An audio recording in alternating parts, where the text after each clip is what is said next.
o que pode ser feito para inserir o diálogo sobre a sexualidade na infância. Sabemos que, ao ponto que a humanidade se desenvolve, são estabelecidos padrões sociais. O sexo, ele é fisiológico. A primeira função do sexo é a reprodução para a garantia da espécie. Definição: sexo, substantivo masculino, conformação física, orgânica, celular, particular que permite distinguir o homem e a mulher, atribuindo-lhes um papel específico na reprodução. Nos animais, conjunto das características corporais que diferenciam numa espécie os machos e as fêmeas e que lhes permitem reproduzir-se. Esse é um ponto que deve ser bem estabelecido aos pais e educadores, demonstrar à criança que o corpo não tem mistério e estabelecer padrões de segurança. Ao conversarmos com a criança, vemos o quão são curiosas, e essa curiosidade é natural do desenvolvimento.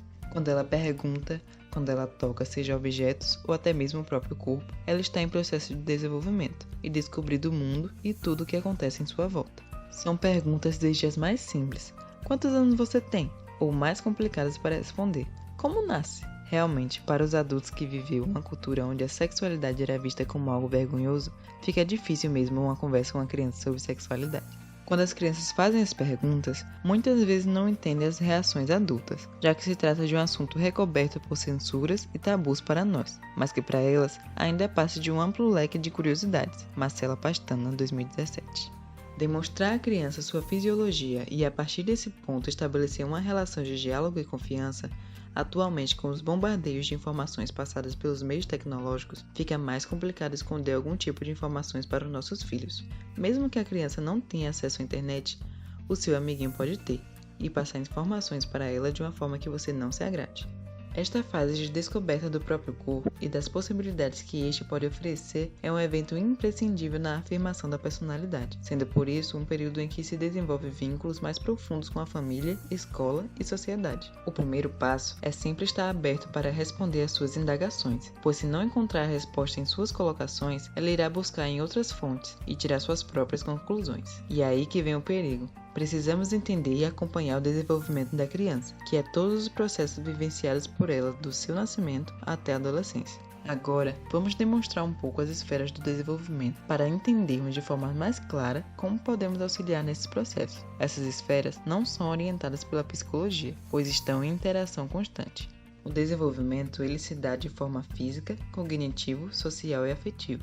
Desenvolvimento físico. Como o próprio nome já diz, trata-se das habilidades físicas, o engatinhar, caminhar, pular, o equilíbrio, a consistência corpórea e o desenvolvimento das atividades motoras periféricas. Desenvolvimento cognitivo. Estamos falando do processo de desenvolvimento do cérebro. Nessa etapa, a criança aprende a processar as informações e diz respeito às emoções, à linguagem, à resolução de problemas e à tomada de decisões. Desenvolvimento social. Está diretamente ligado à linguagem. Sabemos que esse processo linguístico ocorre desde o nascimento, em sua interação com os pais e familiares, e é através desse processo que ela aprende as regras sociais do meio ao qual ela convive. Desenvolvimento afetivo está ligado à emoção. Esse processo se dá também desde o nascimento. Aqui a criança aprimora suas relações inter- e intrapessoais.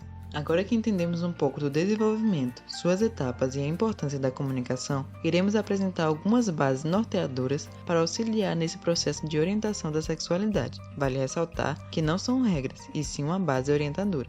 A partir da teoria de Piaget, o primeiro estágio é o sensório motor, que vai de 0 até 2 anos. A criança aprende a diferenciar objetos e o seu próprio corpo. Nesses períodos de descoberta, em geral, damos nomes aos órgãos sexuais, como por exemplo, bibiu. O segundo estágio é o pré-operatório, que vai de 2 até os 7 anos. Nessa etapa, a criança desenvolve sua socialização, potencializa sua linguagem e o pensamento egocêntrico, onde apresenta as clássicas birras.